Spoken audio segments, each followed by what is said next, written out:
느헤미야 8장 5절, 6절, 그리고 마지막 10절 이렇게 읽겠습니다. 다 같이 한 목소리로 합독합시다.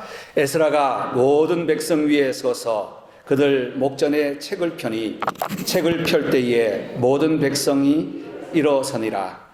에스라가 위대하신 하나님 여호와를 송축하며 모든 백성이 손을 들고 아멘 아멘 응답하고 몸을 굽혀 얼굴을 땅에 대고 여호와께 경배하니라.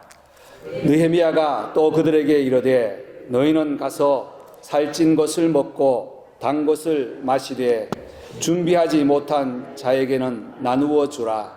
이날은 우리 주의 성일이니 근심하지 말라. 여호와로 인하여 기뻐하는 것이 너희의 힘이니라. 아멘. 할렐루야. 먼저 하나님께 영광을 돌립니다. 거룩한 성일 우리가 함께 모일 수 있는 것도 하나님의 은혜인 줄 믿습니다. 세계 각처에서 자연재해가 많이 일어나는, 특히 이 미세 연기로 인해서 시애틀에도 보면 붉은색으로 가득 되어 있습니다. 여러분 건강 조심하시고요. 무더운 날씨 그리고 매연 있는 이 시대에 우리의 건강 어떻게 지킬 것인가. 어떤 칼럼에 보니까 이렇게 되어 있었습니다. 건강을 잘 지키려면 배고프기 전에 먹고 목마르기 전에 물을 마시라. 상식이잖아요. 그렇습니다. 우리의 영적으로도 마찬가지입니다. 영적으로 배고프기 전에 하나님의 말씀을 먹고 영적으로 목마르기 전에 은혜를 받으시기를 바랍니다. 저와 여러분에게 하나님의 은혜가 가득하기를 소원합니다. 우리는 계속해서 도전이라는 챌린지 말씀을 함께 나누고 있습니다. 구약 성경에 큰 사건이 있다면 출애굽 사건과 바벨론 포로 기간의 사건입니다. 출애굽의 사건을 우리의 죄에서 구원해 주신 하나님의 은혜라고 우리가 예표한다면, 바벨론 사건은 구원받은 백성들이 다시 하나님의 은혜로 살지 못할 때 하나님께서는 채찍을 들어서 돌아오도록 하신다는 예표의 말씀으로 역사를 통해서 말씀하고 계십니다. 우리의 모든 죄를 사해 주신 예수 그리스도께서 오셔서 우리가 죄악 가운데 있을 때 건져주시고 말씀대로 순종하지 못할 때에 바벨론 포로와 같은 때로는 징계와 채찍이 있다는 사실입니다. 이때 어떻게 해야 되는가? 하나님께로 돌아가면 됩니다. 믿으시죠? 다 같이 시작. 하나님께로 돌아가면 됩니다. 오늘 도전 챌린지 6번째 영적 부흥이라는 제목을 함께 나누기를 원합니다. 이스라엘 백성들이 하나님의 말씀을 저버렸어요. 구약 성경 보면 역사기 후에 보면 계속해서 그 내용이 나옵니다. 그래서 역사에 두 갈림이 있다면 바벨론 포로 70년 이전과 이후로 나누게 됩니다. 이후의 생활을 하나님의 말씀을 통해서 보면 역사서에, 선지서에 계속해서 선지자들이 부르짖는 것이 바로 너희는 하나님께로 돌아가라고 했습니다. 70년이 참에 하나님께서는 바벨론에 있던 이스라엘 백성들을 1차, 2차, 3차로 돌아오게 합니다. 그들이 돌아와서 가장 먼저 한 것은 바로 성전을 재건하는 일이었습니다. 이전에 솔로몬 성전처럼 큰 성전, 화려한 성전은 아니어도 스룹바벨 성전은 초라한 성전이었지만 하나님을 섬긴다는 데에서는 이들의 마음에 감사와 기쁨이 있었습니다. 그리고 나서 다시 무너진 성벽들을 공사하는데 얼마나 열심히 공사를 했든지 52일 만에 성벽 공사를 다 마쳤습니다.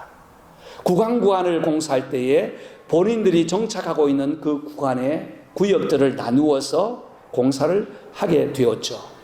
공사를 다 마치고 마지막 수문의 문을 달고 난 이후에 그들이 함께 모인 것이 오늘 본문의 내용입니다. 함께 모여서 하나님 앞에 예배하며 또 자기 자신을 회개하는 일들의 역사가 일어났습니다. 공사를 마친 이들의 소원은 바로 영적으로 회복되기를 원했다는 사실입니다. 그렇다면 영적 부흥을 위해서 어떤 하나님의 간섭과 손길이 있었는지 오늘 본문을 통해서 은혜 나누고자 합니다. 먼저 5절 말씀 보면 에스라가 모든 백성 위에 서서 그들 목전에 책을 펴니 책을 펼 때에 모든 백성이 일어서니라.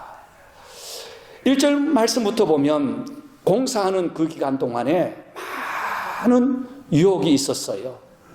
6장 이후 느헤미야를 펴면서부터 그들이 돌아와서 공사할 때에 사람들이 얼마나 많은 방해를 했든지 뇌물을 주고 사람을 사고 때로는 협박을 하고 위협을 하고 업신여기면서 많은 핍박과 환난 중에 그들의 공사는 끝이 났습니다. 4마일 정도 둘레에 초소 6개를 세우고 10개의 문을 만들었습니다. 그리고 수문 앞 광장에 모일 때에 8장 1절 말씀부터 보면 성읍에 거주하는 사람 7째 달에 일제히 수문 광장에 모였습니다. 아마 이 수문 광장은 큰 광장이었던 것 같습니다. 누구 할 것 없이 한 사람 두 사람 모인 것이 많은 무리 남녀 알아들을 사람 모든 사람이 모였습니다. 그리고 느헤미야에게 부탁을 합니다. 에스라 선생님을 모셔오십시오. 에스라 선생님과 함께 말씀 듣기를 원합니다. 8장 1절이에요. 모세 율법책을 가져와서 우리가 함께 말씀 듣기를 원합니다 라고 요청을 합니다. 이들이 모인 이유는 우리가 죽도록 충성했으니 우리에게 알아주십시오. 우리의 이름을 명패에 만들어서 돌판에 새겨서 여기에 붙입시다 하는 것도 아닙니다. 우리 중에 누가 많은 수고를 했기 때문에 그 사람을 인정해주고 상을 주어야 합니다 하는 것도 아닙니다. 위로하자는 것도 잔치하자는 것도 아니에요. 하나님 앞에 율법책을 가져와서 말씀 앞에 나아가자 하는 것입니다. 여러분, 영적 부흥은 먼저 하나님의 말씀으로부터 시작됩니다. 말씀을 사모할 때 우리의 마음에 영적 부흥이 시작된다는 것입니다. 육신의 피곤, 정신적인 위로보다 고갈된 영혼의 말씀을 채워주소서라고 그들은 간절히 사모합니다. 그래서 에스라 선생님을 모셔옵니다. 나무 강대상을 만듭니다. 그리고 좌우에 13명을 세워서 말씀 들을 준비를 다 하였던 것이죠. 에스라는 누군가? 느헤미야보다 14년 전에 일찍 돌아온 율법을 연구한 학자였습니다. 그래서 에스라를 소개할 때는 학사 에스라라고 하죠. 율법을 연구하여 준행하고 가르치기로 결심하였습니다. 에스라 7장 10절이죠.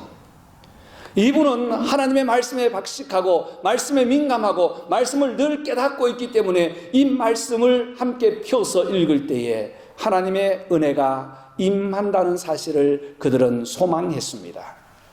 무엇보다 허기진 영혼에 우리의 영혼을 살리는 길은 하나님의 말씀이요, 이 영혼을 통해서 다시 하나님께 영광을 돌리는 영적 부흥을 사모했습니다. 8장 3절 보니까 얼마만큼 기다렸는가? 우리처럼 11시 반에 모이지 않았습니다.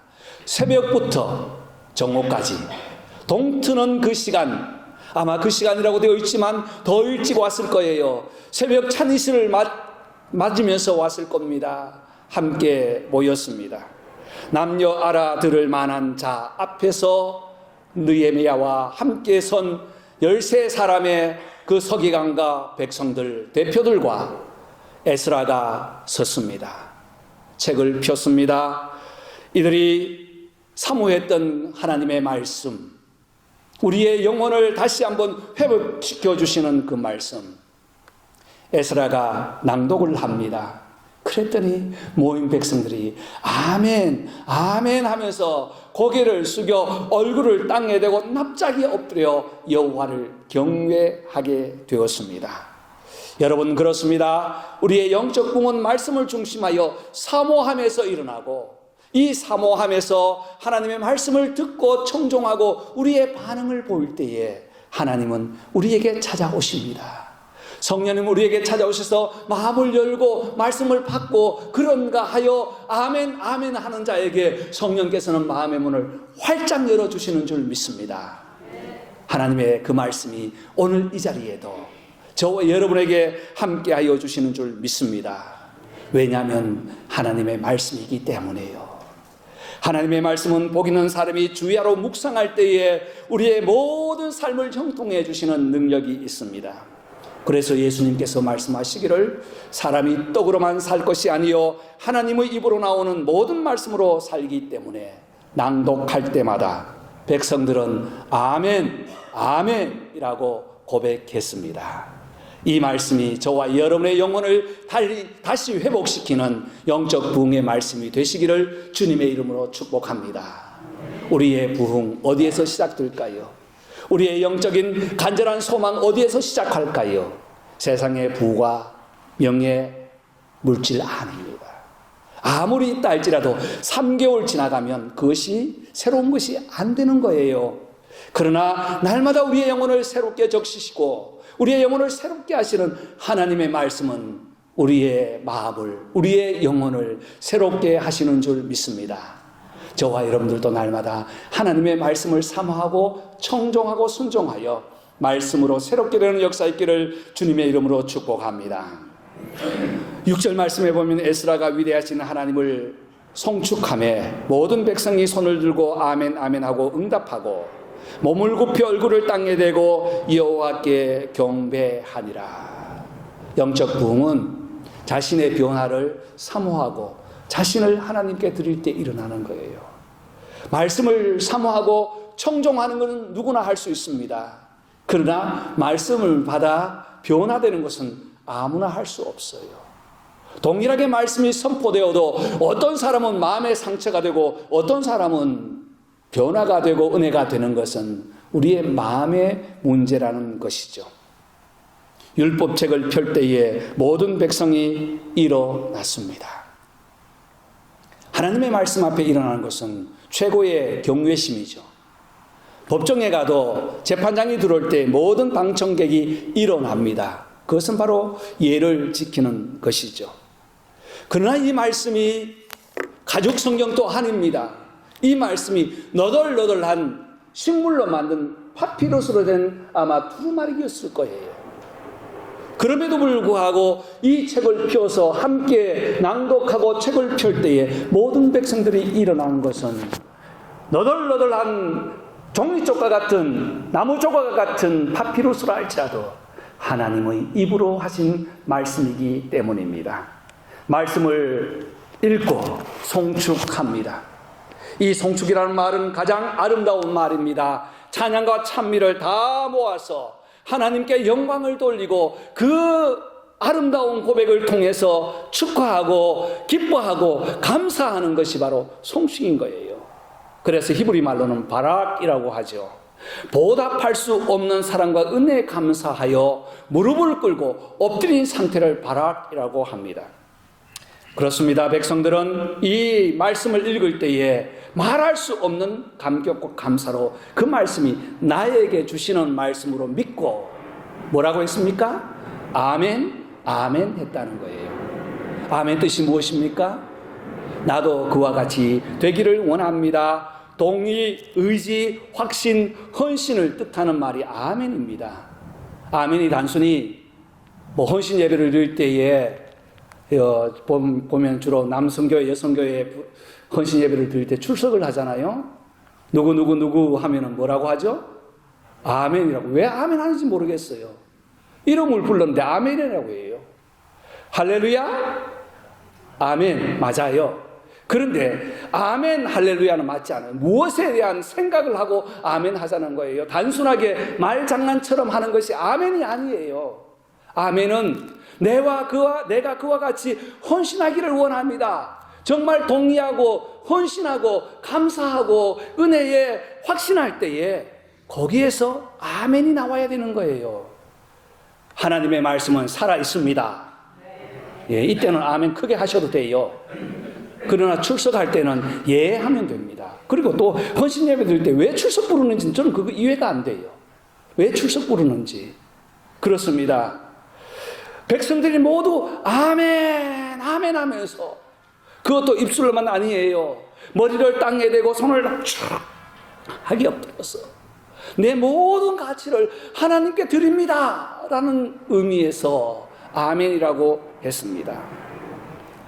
4절과 7절 말씀 보면 강대상을 만들고 좌우에 13명이 섰는데, 성경에서는 구체적으로 이들의 한 역할이 나와 있지 않지만 여러 학자들의 주장에 의하면 성경을 읽을 때 새벽부터 정오까지 최소 6시간 이상을 읽어가는데 에스라가 혼자 읽지 못하니까 돌아가면서 읽었다는 학자의 주장도 있고, 이들이 바벨론에서 생활하다 보니까 히브리 말을 잊어버려서 에스라가 읽어주면 앞에 있는 사람이 해석을 해주고 풀어주니까 거기에 더 이해가 되었다 하는 학자들도 있습니다.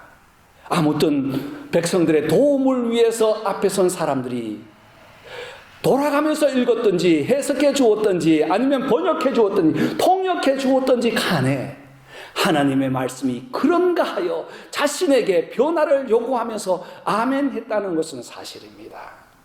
사랑하는 성도 여러분, 하나님의 말씀을 들을 때에 아멘으로 화답하며 날마다 이 말씀이 나에게 주시는 말씀으로 받으시기를 바랍니다.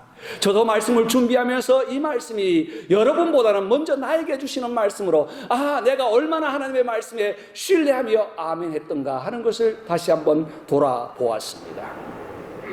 9절 말씀에 이들은 말씀을 듣고 나서 다 울었더라고 기록합니다. 말씀이 양심을 두드리고 말씀이 내 영혼을 다시 터치를 한 것이죠.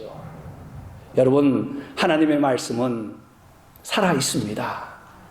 이 말씀이 동일한 말 같지만 내 마음속에 적용될 때는 놀라운 성령의 역사가 일어난다는 사실입니다. 여러분은 말씀을 읽으면서 울어본 적이 언제입니까? 오늘 아침에도 우리 통독반에서 성경을 읽었습니다. 참 좋습니다. 여러분 집에서 조금 일찍 나오셔서 2층 교실에서 통독하고 있는 그 방에 들어가서 말씀을 읽으십시오.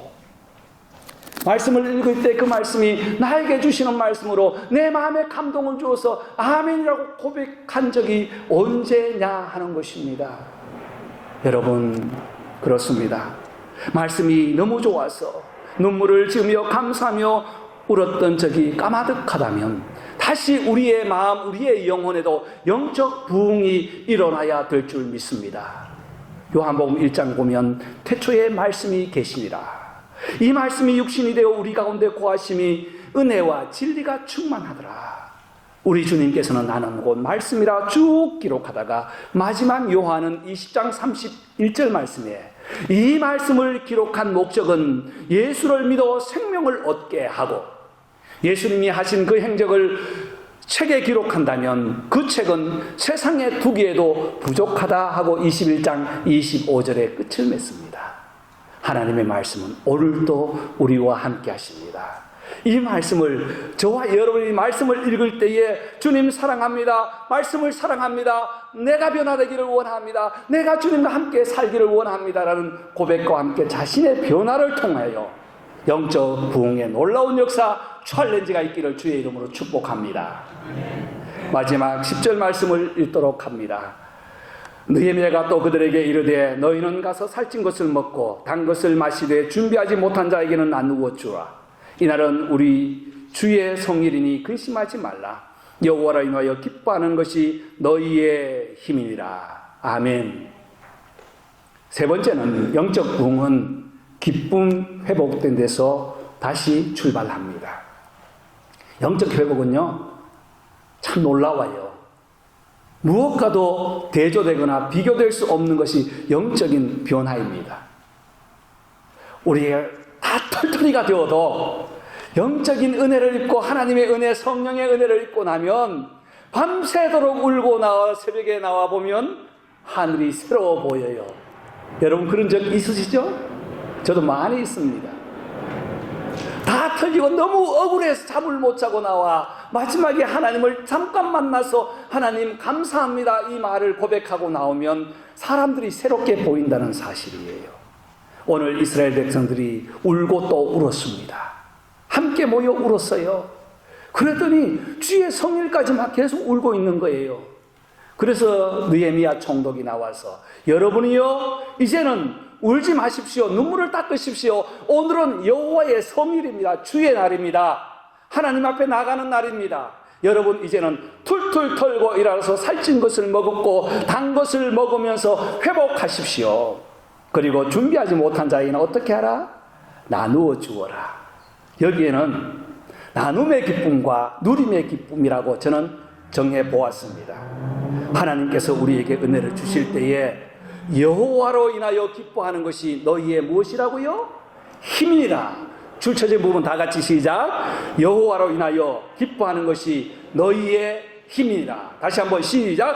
여호와로 인하여 기뻐하는 것이 너희의 힘이니라. 아멘. 아멘이시죠? 오늘 이 자리에 수문 앞에서 모인 백성들처럼 제가 낭독할 때 여러분 더블로 아멘 큰 소리로 한번 냈으면 좋겠습니다. 여호와를 인하여 기뻐하는 것이 너희의 힘이니라. 아멘. 아멘. 아멘. 기쁨이 회복되는 것이 영적인 부흥이에요. 여러분 힘은 어디에 있습니까? 세상의 힘은 비교해서 일어납니다. 내가 타인보다 저 사람보다 조금 더 나오면 힘이 막 생겨요. 내가 저 사람보다 영어 조금만 더 하면 혀가 잘 돌아가요. 그런데 잘하는 분 앞에는 입이 안 열려요. 왜 그러나요? 세상의 힘이기 때문이에요. 우리 찬양팀 보세요. 얼마나 열심히 있는지. 오늘 아침 찬양 준비하는 데 가보니 너무 은혜가 되어서 막 동영상을 찍었어요. 감동이 되었어요. 새롭게 변화되었어요. 세상에는 비교해서 일어나지만 우리는 하나님께 영광을 돌릴 때, 하나님의 말씀이 우리의 마음을 터치할 때 우리에게는 참된 기쁨이 생겨나는 줄 믿습니다. 이것이 누림의 기쁨이에요. 여러분 여호와를 인하여 얼마나 누리고 계십니까? 우리 하나님께서는 우리에게 여호와로 인하여 기뻐하는 것이 힘이라고 했습니다. 예수는 우리의 힘이십니다. 나의 힘이 되신 여호와여, 내가 주를 사랑합니다. 나의 힘이 되신 여호와여, 오늘 찬양했지요. 그는 나의 반석이시오, 나의 구원이시오, 나의 산성이 되십니다. 아멘. 누림의 기쁨이에요. 아무것도 없어도, 주어진 것 없어도, 머리가 통통 비어도, 우리의 곳간에 아무것도 없을지라도 여호와로 인하여 기뻐하는 저와 여러분 되기를 바랍니다. 이 기쁨을 나만 가지면 이기심이에요. 이기적이에요. 어떻게 했나요? 준비하지 못한 자에게 나누었습니다. 나눔의 기쁨이 얼마나 큰 은혜인지요. 이 나눔의 기쁨을 할 때에 주위에 아름다운 영향이 일어납니다. 12절 말씀 보면 모든 백성이 곧 가서 먹고 마시며 나누어 주고 크게 기뻐하며 즐거워하였더라. 사랑하는 성도 여러분, 그래서 우리 하나로 교회는 우리 주님과 하나가 되고 옆에 계시는 이웃과 하나가 되어서 십자가로 하나 되는 공동체인 줄 믿습니다. 이 은혜를 누린다면 이제 우리는 이웃과 함께 더 팔을 벌리고 나눠야 합니다. 그래서 9월 달에는 나눔의 초청을 하려고 해요. 오늘 예배 후에 함께 모여서 어떻게 나눠주고 어떻게 섬길까? 이 기도를 하면서 같이 준비를 했으면 좋겠습니다. 이것을 완전하게 이루어 주신 분이 바로 예수 그리스도이십니다. 우리 하나님은 예수님을 우리에게 다 나누어 주셨어요.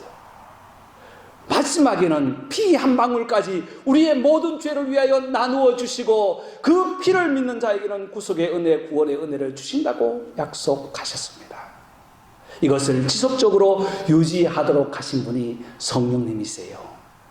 저와 여러분도 오늘 영적 부흥을 원하신다면, 신앙의 도전을 원하신다면 먼저는 하나님의 말씀을 사모하고 말씀을 청종하고 말씀에 순종하십시오. 그리고 말씀을 나의 것으로 믿고 회개와 결단으로 나가십시오. 그리고 나뿐 아니라 이웃들에게 하나님의 은혜를 나누어가는 나눔과 누림의 기쁨을 누림으로 인하여 하나님께 큰 영광의 삶이 한 주간 동안 이루어지고 다시 구원을 준비하는 저와 여러분 되시기를 주의 이름으로 축복합니다.